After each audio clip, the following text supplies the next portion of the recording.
आज हम लोग हिंद स्वराज्य जो गांधी जी द्वारा 1909 में लिखी गई और दुनिया में सर्वाधिक विवादित पुस्तकों में से एक हिंद स्वराज है, उस पर चर्चा की शुरुआत करेंगे। यह हिंद स्वराज को किसी एक चर्चा में समेट लेना किसी के लिए भी संभव नहीं है।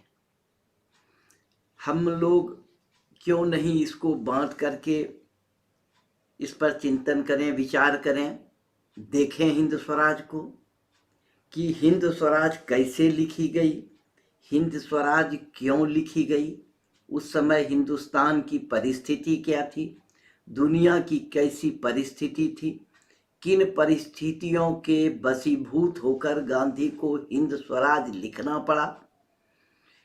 हिंद स्वराज लिखने के पहले गांधी की विचार सरणी का विकास किस तरह से हो रहा है, भारत के बालपन में, इंग्लैंड में अध्ययन के दौरान और फिर दक्षिण अफ्रीका में 1909 तक की परिघटनाएं गांधी को किस तरह से प्रभावित कर रही है और इस सब का प्रभाव हिंद का स्वराज कैसा हो, इसको लिखने के लिए गांधी क्यों विवश होते हैं। क्या है हिंद स्वराज में जिस कारण हिंद स्वराज दुनिया में सबसे अधिक विवादित पुस्तकों में रही और उस पर उस समय के देश और विदेश के विद्वानों ने अपनी प्रतिक्रिया दी है।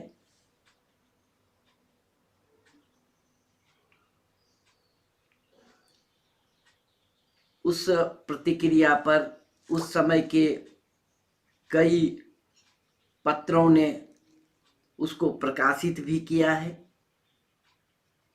आगे के अध्ययन के लिए या इसको पुष्ट करने के लिए गांधी ने जो परिशिष्ट 2 में जिन पुस्तकों का उल्लेख किया है वह पुस्तक क्या कहती है, इन पुस्तकों से गुजरते हुए गांधी ने क्या अनुभव किया है। The kingdom of God is within you Tolstoy की पुस्तक है। टॉल्स्टॉय की अन्य पुस्तकों में what is art, the slavery of our times, the first step, how shall we escape, letter to a Hindu, इतनी पुस्तकें टॉल्स्टॉय की है। इसके अलावा थोरो की on the duty of civil disobedience है, लाइफ विदाउट प्रिंसिपल्स है। रस्किन की भी 2 पुस्तक है, unto this last, a joy for ever. इसके अलावा कारपेंटर की पुस्तक है civilisation, its cause and cure. Taylor की पुस्तक है the fallacy of speed, a new crusade. Blount की पुस्तक है, नौरोजी की पुस्तक है, दादा भाई नौरोजी की पुस्तक है poverty and un British rule in India, economic history of India. Dutt की पुस्तक है, विलेज कम्युनिटी मैन की पुस्तक है। इन सारी पुस्तकों का उल्लेख गांधी जी ने प्रमाणभूत ग्रंथ के रूप में किया है और यह बताया है कि अध्ययन को आगे बढ़ाने के लिए इन पुस्तकों को पढ़ना उपयोगी होगा। हम इन पुस्तकों में क्या है इस पर भी एक चर्चा आपके साथ करना चाहेंगे। अब हिंद स्वराज के पूर्व एक पुस्तक, महत्वपूर्ण पुस्तक लिखी गई है, देशेर कथा, देश की बात, सखाराम गणेश देवस्कर द्वारा 1904 में। उन पुस्तकों में अंग्रेज विद्वानों के आधार पर सांख्यिकी में देवस्कर जी ने भारत की परिस्थितियों का वर्णन किया है, क्यों भारत गुलाम हुआ उसका वर्णन किया है, 3 प्रकार के युद्धों का वर्णन किया है, बाहु युद्ध, वाणिज्य युद्ध और बुद्धि विप्लव। इन पुस्तकों से गुजरते हुए हम देशेर कथा पर भी विचार करना चाहेंगे। लेकिन आज हम लोग हिंद स्वराज में क्या है उसकी एक सत्र में चर्चा करना चाहते हैं। सबसे पहले हिंद स्वराज की शुरुआत अखबार के काम से होती है, लेकिन आगे वह कहते हैं कि अखबार क्या करेगा, क्योंकि उनसे यह प्रश्न पूछा जाता है। पाठक और संपादक की शैली में यह पुस्तक लिखी गई है। पाठक प्रश्न करता है और संपादक उसका उत्तर देता है। संवाद शैली पर भी चर्चा हो सकती है। इस संवाद शैली का गांधी ने उपयोग क्यों किया? जब लंदन से गांधी लौट रहे हैं तो वहां पर किन परिस्थितियों से होकर गांधी को गुजरना पड़ा, जिससे बाध्य हो गए गांधी 10 दिनों में इस पुस्तक की रचना के लिए। खैर जो हो, आज हम हिंद स्वराज की थोड़ी सी चर्चा आपसे करेंगे। अखबार का काम बताते हैं। जब उनसे पूछा जाता है कि आजकल जो हिंदुस्तान में हवा चल रही है, आज़ादी के लिए जो लोग तरस रहे हैं, आज़ादी की जो लड़ाई लड़ने के लिए लोग उतारू हैं, उसके पीछे क्या कारण है? कारण की व्याख्या नहीं करते हुए गांधी सीधे अखबार के काम पर आते हैं और कहते हैं अखबार का काम लोगों की भावनाओं को जानना है, उसको जाहिर करना है, भावनाएं पैदा करना है और मुसीबत झेल कर भी बेधड़क जो कमियां हैं उसकी निंदा करनी है, उसको बताना। लेकिन आगे के संदर्भ में वह यह भी बताते हैं कि इंग्लैंड की पार्लियामेंट बांझ और वेश्या है। उसी क्रम में वह कहते हैं कि अखबार धर्म पुस्तक बन गया है वहां के लोगों का, क्योंकि अखबार के आधार पर लोग अपना विचार बनाते हैं और यह अखबार अप्रामाणिक होता है। जिस देश में ऐसे अखबार हों जो लोगों के मत को परिवर्तित कर दे, जो मुद्दों का निर्धारण करे,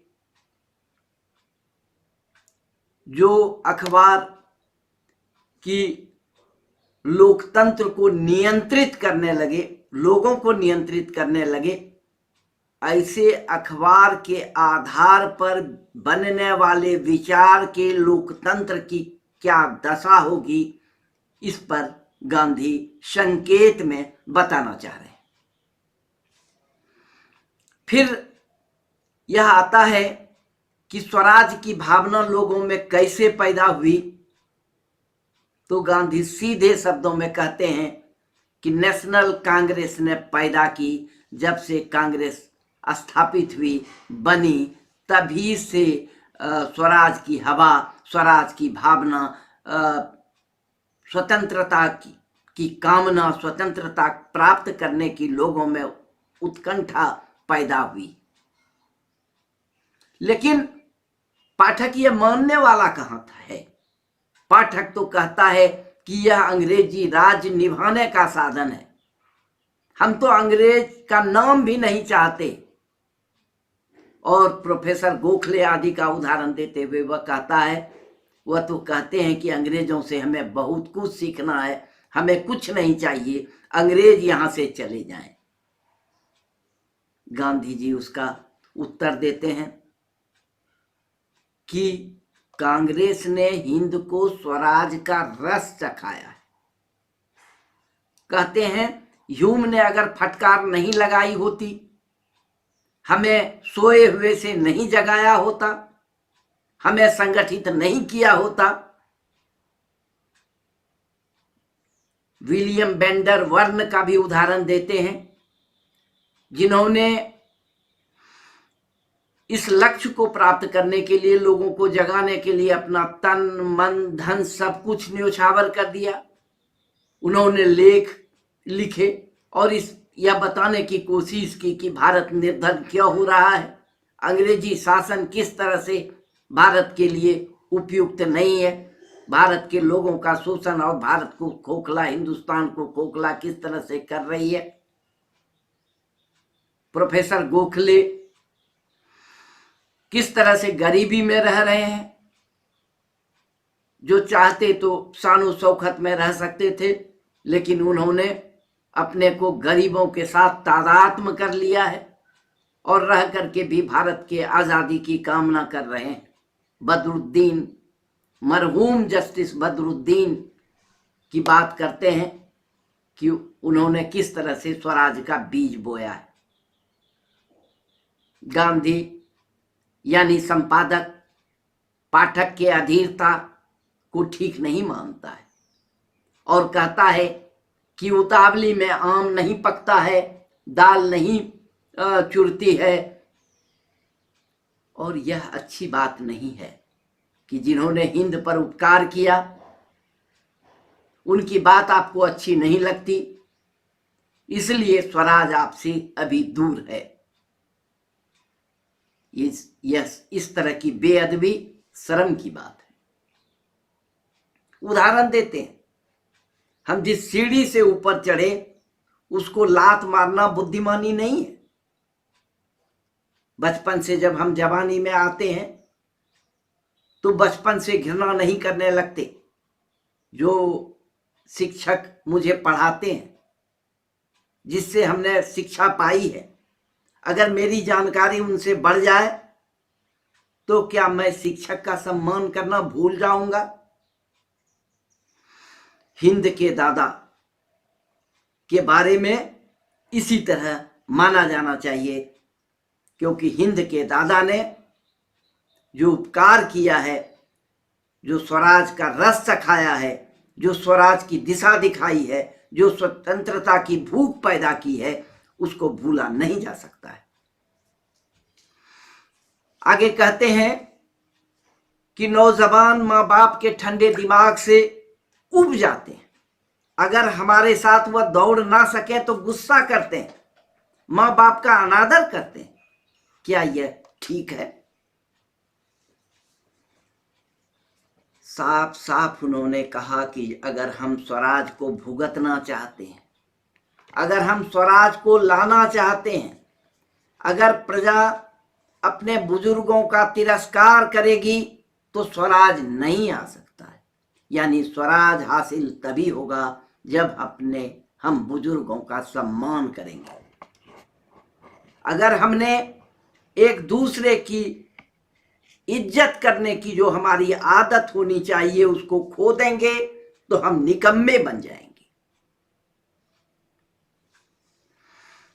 बेलगाम स्वराज नहीं पा सकते, नहीं भुगत सकते हैं। स्वराज के लिए अपने पर लगाम लगाना, अनुशासनित रहना, अनुशासन में रहना, अनुशासन मानना और एक दूसरे के विचारों की इज्जत करना आवश्यक है। अगर क्या हुआ, अगर हमारे ख्याल वैसे न हो जैसे दूसरे के हैं, क्या जिनके ख्याल हमारे ऐसे नहीं है वे देश के दुश्मन है, यह मानना ठीक नहीं है। और ऐसे उतावलेपन में कभी भी स्वराज हासिल नहीं किया जा सकता है। और यह भी नहीं माना जा सकता है कि सारे अंग्रेज बुरे हैं। अगर हम सभी अंग्रेजों से द्वेष करेंगे तो स्वराज दूर जाने वाला है, स्वराज नहीं मिलने वाला है। आपने उसके पहले देखा कि किस तरह टाल्स्टॉय के पुस्तकों से, थोरो के पुस्तकों से, कारपेंटर के पुस्तक से, रस्किन के पुस्तकों से गांधी अनुप्राणित होते, सीखते और स्वराज की एक भूख लोगों में जो पैदा हुई है उसको किस तरह आगे बढ़ाया जाए उसका ब्लूप्रिंट, दरअसल यह मैनिफेस्टो है, यह घोषणा पत्र है गांधी का।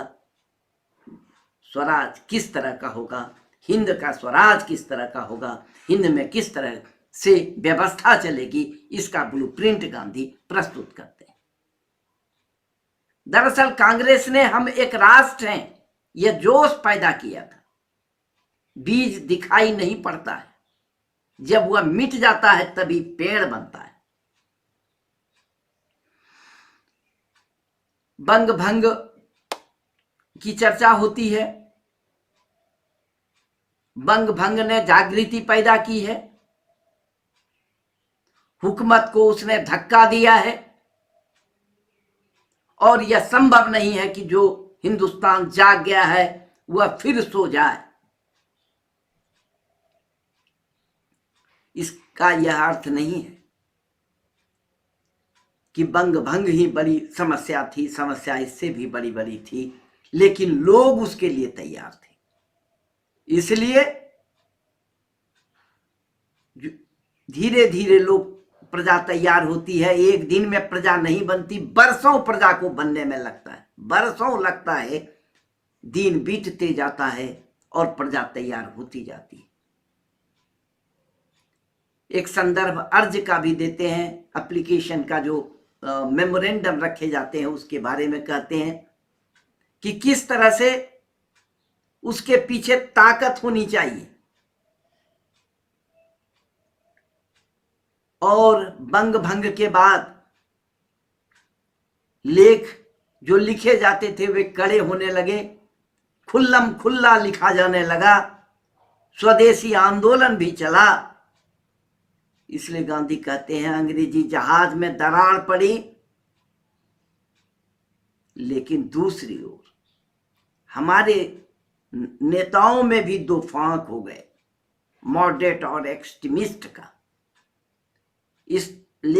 लेकिन जो आजादी की हवा चली है वह आजादी की हवा आगे भारत को एक नया दिशा, एक नई चेतना, एक नई जागृति लाने वाली है।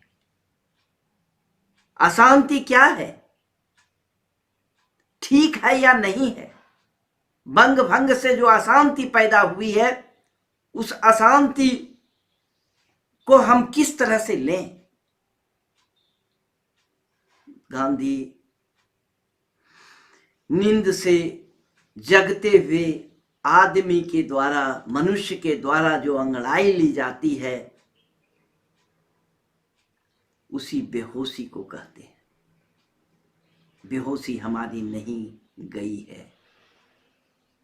यह अशांति ठीक है क्योंकि नींद और जगने के बीच की यह हालत है। जब हम जगेंगे, ठीक ढंग से जगेंगे तो अशांति छटेगी। अशांति है क्या? अशांति असंतोष है, अनरेस्ट कहते हैं इसको। मिस्टर ह्यूम कहा करते थे, इसको गांधी उद्धृत करते हैं कि असंतोष फैलाने की जरूरत है। सुधार के पहले असंतोष होना ही चाहिए।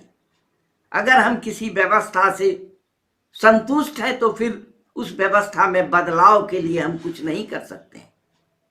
और यह असंतोष जो फैला है वह अंग्रेजों की पुस्तकों को पढ़ने के बाद फैला है, और असंतोष से ही अशांति पैदा हुई है, और इस अशांति में कई लोगों ने अपनी कुर्बानियां दी हैं, कई लोग जेल गए, कई लोगों ने लाठियां खाई, कई लोग शहीद हुए।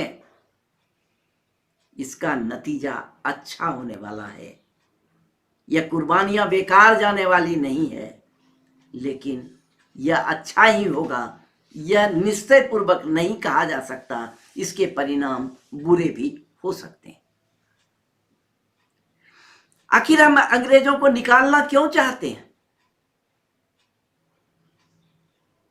यह तर्क दिया जा रहा था कि अंग्रेज हमको कंगाल करते चले जा रहे हैं, भारत का धन लूट कर चले जा रहे हैं, हमें बड़े बड़े पद नहीं दे रहे हैं। अगर गांधी सवाल करते हैं कि अगर जो हम चाहते हैं वह सब अंग्रेज दे दें लेकिन कहते हैं धन भी नहीं ले जाएं, ओहदे भी दे दें तो उनको रखने में क्या हर्ज है। नौजवान पाठक संतुष्ट नहीं है, कहता है नहीं हमको अंग्रेजों का नाम नहीं चाहिए, उसको किसी भी हालत में जाना चाहिए। बाघ अपना स्वभाव नहीं बदल सकता है, अंग्रेज भी अपना स्वभाव नहीं बदलेंगे। गांधी इसका उत्तर देते हैं, हमें अंग्रेजी राज चाहिए पर अंग्रेज नहीं चाहिए। यानी बाघ का स्वभाव हम चाहते हैं, बाघ नहीं। यानी हिंदुस्तान को हम अंग्रेज बनाना चाहते हैं। और जब हिंदुस्तान अंग्रेज बन जाएगा तो वह सच्चा स्वराज नहीं होगा, वह सचमुच में स्वराज नहीं होगा, वह अंग्रेजी राज ही होगा। तो इस तरह गांधी हिंदुस्तान को, हिंदुस्तान का राज कैसा होगा, हिंदुस्तान का स्वराज कैसा होगा, इसको हिंद स्वराज में प्रस्तुत करने की कोशिश करते हैं। धन्यवाद, आज के लिए इतना।